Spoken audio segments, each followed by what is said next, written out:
चुनाव में भले ही 1 साल का वक्त बचा हो, लेकिन सियासी शतरंज पर राजनीति की गोटियां फिट करने की कोशिश शुरू कर दी गई है। विपक्ष जहां सत्ता पक्ष के किले में सेंध लगाने की कोशिशों में जुटा है, वहीं सत्ता पक्ष न विपक्ष की हर चाल को नाकाम करने की ठान ली है। अब हम आपको सीधे मुद्दे पर लिए चलते हैं। 2027 विधानसभा चुनाव के लिए समाजवादी पार्टी के मुखिया अखिलेश यादव ने कमर कस ली है। सत्ता के सिंहासन पर बैठने के लिए वो हर मुमकिन कोशिश में लगे हैं। सूत्रों के मुताबिक अखिलेश यादव और ओवैसी के बीच पक रही खिचड़ी की है। समाजवादी पार्टी के एक सांसद ने खुद अपने बयान से अटकलों के बाजार को गर्मा दिया है। रामशंकर राजभर यूपी के सलेमपुर में समाजवादी पार्टी के सांसद हैं। उन्होंने कहा है कि बीजेपी को हराने के लिए समाजवादी पार्टी के दरवाजे सबके लिए खुले हैं। बयान सुनिए।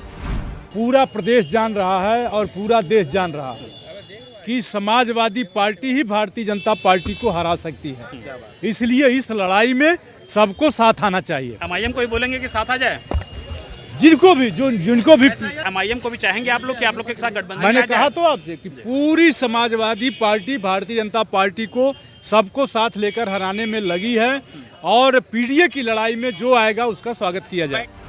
ये रामशंकर का इशारा नहीं, बल्कि वो सीधे सीधे ओवैसी से हाथ मिलाने के संकेत दे रहे हैं। और ये संकेत महाराष्ट्र नगर निकाय चुनाव में ओवैसी की पार्टी को मिली जीत को लेकर पूछे गए सवाल में सामने आया। इसमें बड़ा सवाल ये है कि क्या ओवैसी की बढ़ती ताकत से अखिलेश की पार्टी हिली हुई है? क्या ओवैसी देश के मुसलमानों के सबसे बड़े नेता हो गए हैं, या फिर क्या समाजवादी पार्टी यूपी का चुनाव जीतने के लिए एक बड़े मुस्लिम चेहरे को तलाश कर रही है? पुराने रिकॉर्ड को पीछे रखे तो पिछले 2 महीनों में ओवैसी की पार्टी मुसलमानों के बीच ताकतवर बनकर उभरी है। नवम्बर महीने में जब बिहार चुनाव के नतीजे आए तो उसमें ओवैसी ने अपनी ताकत दिखाई थी। सीमांचल में न सिर्फ मुसलमानों के रहनुमा बनकर उभरे, बल्कि उन सभी सीटों पर दोबारा जीत हासिल की जहां के विधायक टूटकर आरजेडी में गए थे। ओवैसी ने बिहार में आरजेडी गठबंधन को नुकसान किया और अभी पिछले हफ्ते ही महाराष्ट्र नगर निगम चुनाव में शानदार सफलता हासिल करके सेक्युलर पार्टी के लिए चुनौती खड़ी कर दी। हो न हो इन दोनों नतीजों ने समाजवादी पार्टी को अलर्ट कर दिया, सोचने पर मजबूर कर दिया हो। क्योंकि याद कीजिए, बिहार चुनाव में AIMIM ने आरजेडी के सामने गठबंधन का प्रस्ताव दिया था, जिसे लालू यादव और तेजस्वी ने ठुकराया था। अब इस बार प्रस्ताव का प्रारूप समाजवादी पार्टी ने ही तैयार किया है। हालांकि ओवैसी की पार्टी खुद अखिलेश यादव के ऑफर का इंतजार कर रही है।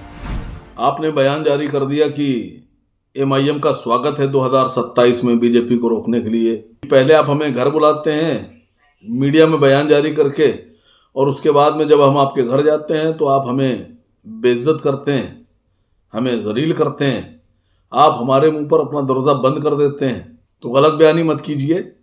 आपसे गुजारिश है कि अखिलेश यादव जी से एक असली वाला दावतनामा, स्वागतनामा आप जारी कराइए। आंकड़ों पर नजर डालें तो यूपी में 20% के करीब मुसलमान हैं। पिछले 2 चुनावों से वोट बैंक का बड़ा हिस्सा समाजवादी पार्टी को मिलता रहा। अखिलेश यादव के साथ ही मायावती भी मुस्लिम वोटों की दावेदार है। समाजवादी पार्टी से पहले मुसलमान बहन जी को वोट देते थे। इससे पहले के दौर में कांग्रेस को मुस्लिम वोट मिलते थे। यूपी में कुल मुस्लिम आबादी 19% है। पश्चिमी यूपी की बात करें तो यहाँ 26% मुसलमान है। यूपी में 14 जिले ऐसे हैं जहाँ मुस्लिम आबादी 25% से ज्यादा है। इन जिलों में ओवैसी अपना प्रभाव दिखा सकते हैं। वैसे 2022 के चुनाव में उनकी पार्टी का प्रदर्शन अच्छा नहीं था। तब 95 सीटों पर लड़ने वाली MIM को महज 0.5% वोट मिले। इनमें 24 सीटों पर 5000 से लेकर 36,000 के बीच वोट मिले थे। हालांकि 71 सीटों पर 5000 से कम वोट थे, लेकिन ज्यादातर सीटों पर उम्मीदवार चौथे नंबर पर रहे। उत्तर प्रदेश की राजनीति में आज सबसे बड़ा सवाल, क्या योगी आदित्यनाथ को हराने के लिए अखिलेश यादव अब असदुद्दीन ओवैसी से हाथ मिलाने जा रहे हैं? कल तक ओवैसी जिस समाजवादी पार्टी को वोट कटवा कहती थी, आज वही ओवैसी क्या योगी को सत्ता से हटाने का हथियार बनेंगे? यूपी की सियासत के समीकरण का भविष्य क्या होगा? समीकरण बनेगा भी या नहीं? फिलहाल इस पर दोनों ही पार्टियों ने चुप्पी साध रखी है, लेकिन बड़ा सवाल अब भी वही है, क्या ओवैसी के आने से बीजेपी को फायदा होगा या नुकसान? क्या अखिलेश अपने कोर यादव वोटर को संभाल पाएंगे? और सबसे अहम, क्या योगी के सामने ये गठबंधन टिक पाएगा?